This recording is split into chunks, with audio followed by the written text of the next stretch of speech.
ท่านผู้ชมได้เบิ่งพี่น้องป้อมใหญ่เลยพี่น้องใหญ่เลยพี่น้องนี่สองสามสี่โอ้ตะเสพลายพี่น้องอาหารบรรณาพี่น้องอาหารบรรณาโอ้เสพลายพี่น้องนั่นกับพวกพี่น้องเจอกันเนาะป้อเฮ็ดพวกก็นี่เห็นบ่มีดอกใหญ่ๆนู่กะที่โตพี่น้องถือกลับพี่น้องถือกลับมานี่พี่น้องมื้อนี้เนาะวันนี้ได้ตัวหนึ่งมื้อนี้ได้4ตัวพี่น้องแล้วก็เฮ็ดพวกได้ทงหนึ่งทงใหญ่พี่น้องได้2 โลพี่น้องอ๋อธรรมชาตินี่พี่น้องเนาะนี่คันยำฮอนนี่คือสิคักพี่น้องตอนระวังฮือไห้บ่ก่อนฮือไห้ช่วงเดือน4นะพี่น้องเนาะ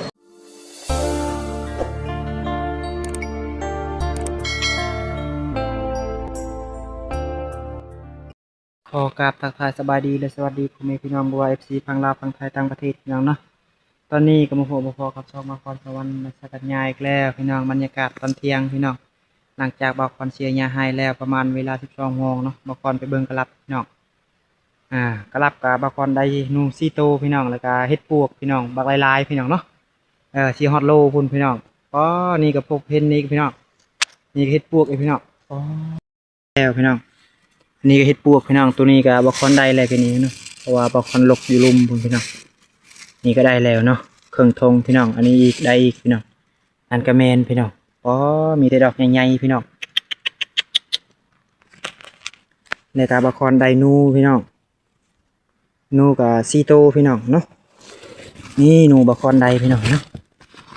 นี่บะคอนให้ท่านผู้ชมได้เบิ่งพี่น้องป้อมใหญ่เลยพี่น้อง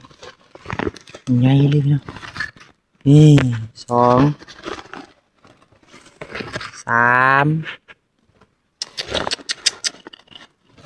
สี่โอ้ตะเสพลายพี่น้องอาหารบรรณาพี่น้องอาหารบรรณาโอ้เสพลายพี่น้องนั่นกับพวกพี่น้องเจอกันเนาะป้อคักอะไรพี่น้องตอนนี้กับบะคอนชิลกก่อนพี่น้องลุกเห็ดปวกก่อนพี่น้องเนาะ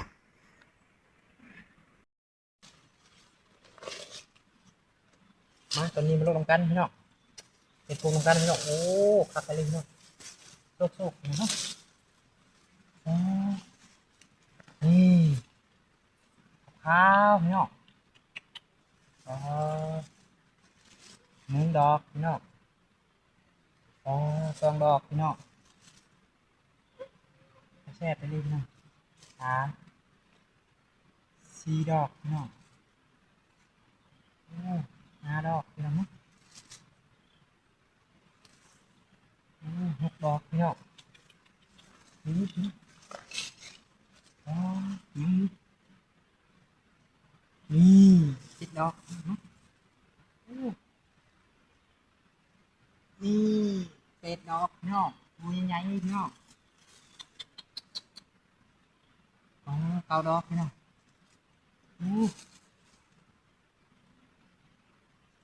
นี่10 12 13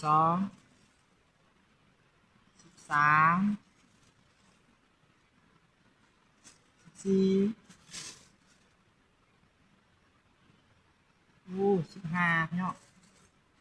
อ๋อมีเด็กใหญ่ๆพี่น้องนี่ไอ้เร็วพี่น้องไอ้เร็วหันกินเนาะกินแบบยังพี่น้องอ๋อไอ้เร็วพี่น้องนี่อาหารสัตว์ป่าพี่น้องโอ้นูกับชีโตพี่น้องเห็ดปวกอีกพี่น้องเนาะกระเซฟลายพี่น้องอ๋อใส่เลยโอ้เซฟเห็ดปวกอะ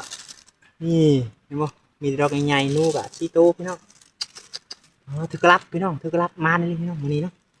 วันนี้ได้ตัวหนึ่งมื้อนี้ได้4 ตัวพี่น้องแล้วก็เห็ดปวกได้ทงหนึ่งทงใหญ่พี่น้องได้2 โลพี่น้องอ๋อคักเลยเอากลับก่อนพี่น้องเนาะเอาสิกลับก่อนพี่น้องปุ่นทางเมนสิเบิ่งกลับใส่ตัวเห็นพร้อมพี่น้องเนาะถึกหรือบ่ถึกพี่น้องเอามาลุ้นนำกันแต่กลับใส่นูเห็นได้แล้ว4 ตัวพี่น้องอันนี้เอาไปเบิ่งกลับใส่ตัวเห็นนี่พี่น้อง3 ด่างพี่น้อง ตัวเป็ดกาวด่างผลบาคอนเบิ่งแล้วแต่บ่ถึกพี่น้องถึกแต่กลับไซโนไปนี่นะครับเนาะนี่เฮ็ดได้แล้วพี่น้องไปกำลังกันพี่น้อง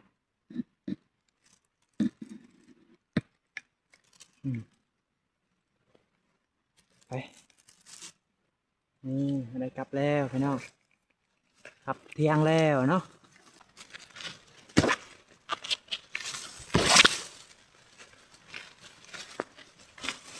6 อีหลีพี่น้องเรา6 อีหลีพี่น้องเรา6 อีหลี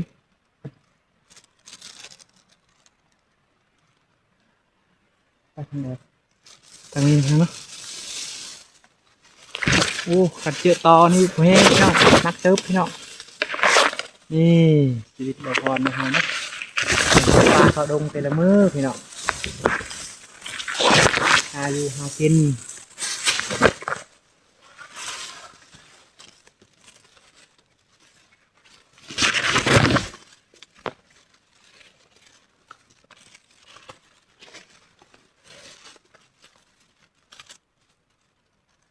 เป็นพ่อให้ปวกดีพี่น้องเนาะ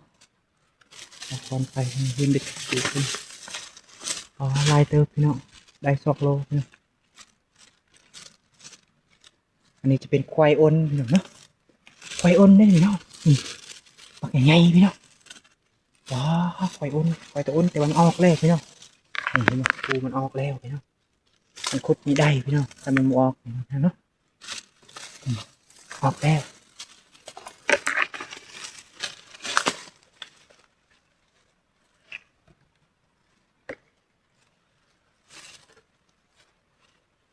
บกใหญ่วันนี้แหละบกคอนไฟกลับบ้าน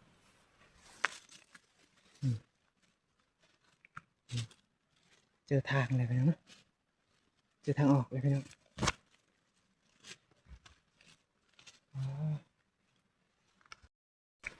วันนี้เลยพี่น้องบกคอนใส่เนาะใส่กับดักพี่น้องใส่กับดักตัวเห็นพี่น้อง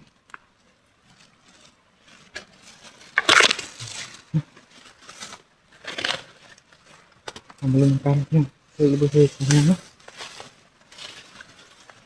นี่นี่โอ้โหนั่นพี่น้องนี่ปวดพี่น้องปวดง่ายพี่น้องปวดง่ายขบตีนบกคอนนี่พี่น้อง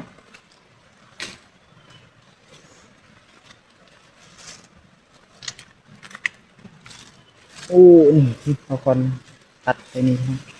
เพราะว่าบกคอนบังไว้ใส่ตัวนี้พี่น้องบกคอนใส่5 กับ 3 ล่างพี่น้องมือหนาบกคอนที่ง่ายทางเทิงคุณเนาะกระลับทางเทิงคุณพี่น้องใส่อยู่นี่พี่น้อง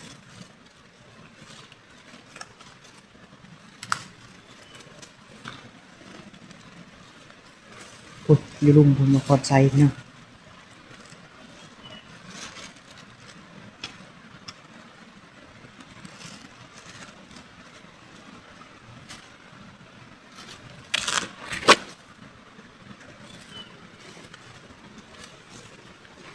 โอ้เธอพี่น้อง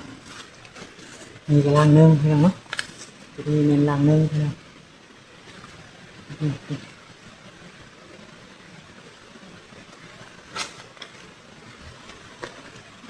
โมสูบเนาะเพราะว่าบกคอนใส่วันนึง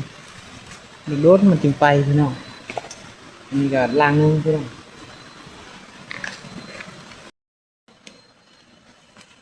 มีกระลังนึงโอ้เธอพี่น้องอ่ะมานั่งอีกเนาะบกคอนใส่คลิปให้ทำโซเดเบิ้งนี่บรรยากาศห้วยพี่น้องก็นำลายจากจากนะพี่น้องเนาะโอ้คักเลยพี่น้องนำลายอ๋อธรรมชาตินะพี่น้องเนาะนี่คันยำฮอนนี่คือสิคักพี่น้องตอนระวังฮือไฮบกอนฮือไฮช่วงเดือน4นะพี่น้องเนาะอันนี้ฝนตกแล้วหนาวพี่น้องอาบกับหนาวพี่น้องเนาะ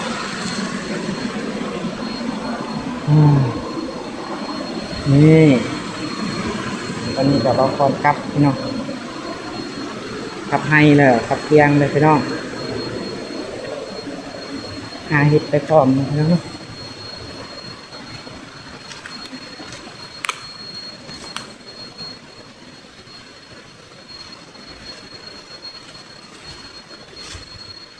เส้นทางหกพี่น้อง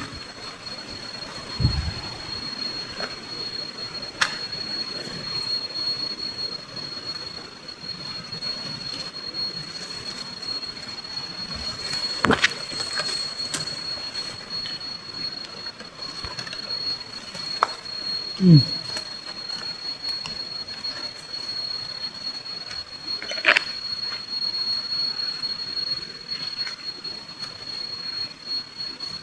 อ๋อ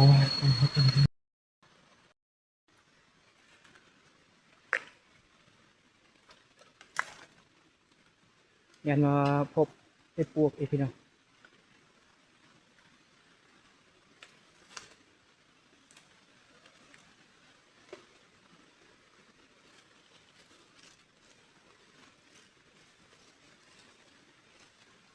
ช่วงนั้นนกไล่ที่เขตนี้พี่น้องเพราะว่ามีช่วงฤดูฝนมันไปหมดแล้วบ่เห็นพี่น้องตอนนั้นเชลอยู่นี่เลยพี่น้องทางไอ้พระพร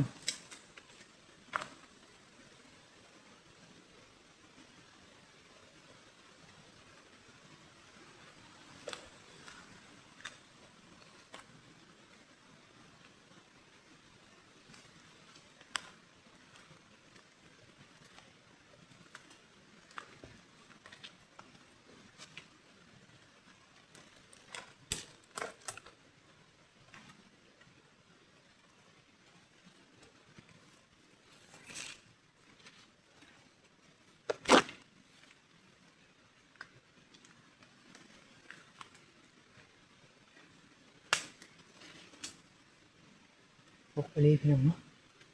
บ่เห็นพี่น้องยันมาพ่อเฮ็ดเนาะละครมาทางนี้พี่น้องเฮ็ดไปพ่อพี่น้อง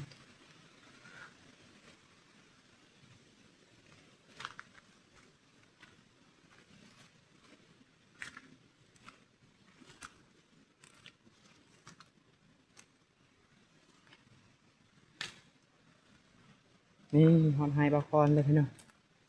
นี่ข้าวไฮก็ประมาณนี้พี่น้องงามกำลังมันสิใหญ่พี่น้องเนาะบรรยากาศอยู่ไฮพี่น้องอ๋อขัดอะไรพี่น้องทางลมนี้หมดแล้วบาคอนเสียพี่น้องใหญ่ดิไฮบาคอนปีนี้ได้2 ตาพี่น้องพุ่นขึ้นเทิงพุ่นพี่น้อง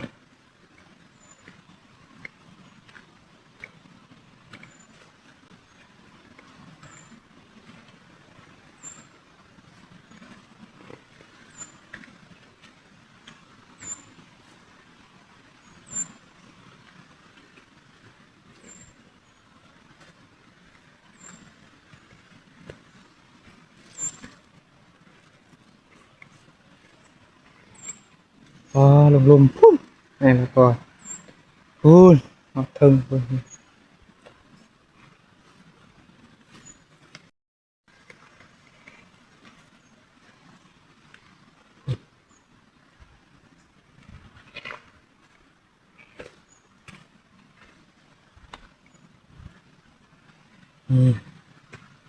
อ๋อเป็นภูพี่น้องเฮ้ยเฮ้ยพี่น้องโอ้ยางเป็นเทิง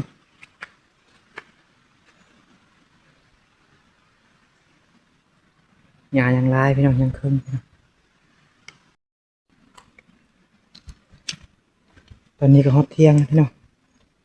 ฮอตเที่ยงบาคอนเลยพี่น้องเนาะอ๋อ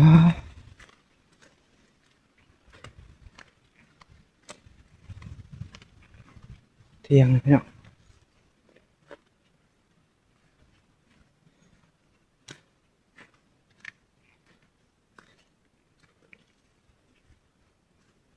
ฮอตเที่ยงแล้วพี่น้องเมียยังบ่ทันพักผ่อนเนาะ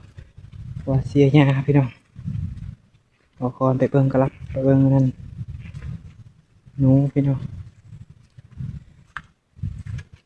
นี่ฮอตเที่ยงแล้วแต่ว่าบาคอนปิดคลิปสำนี้พี่น้องเนาะเบิ่งเลยอย่าลืมกดไลค์กดแชร์พี่น้องเพื่อเป็นกำลังใจให้คลิปต่อไปพี่น้องบ๊ายบายพี่น้อง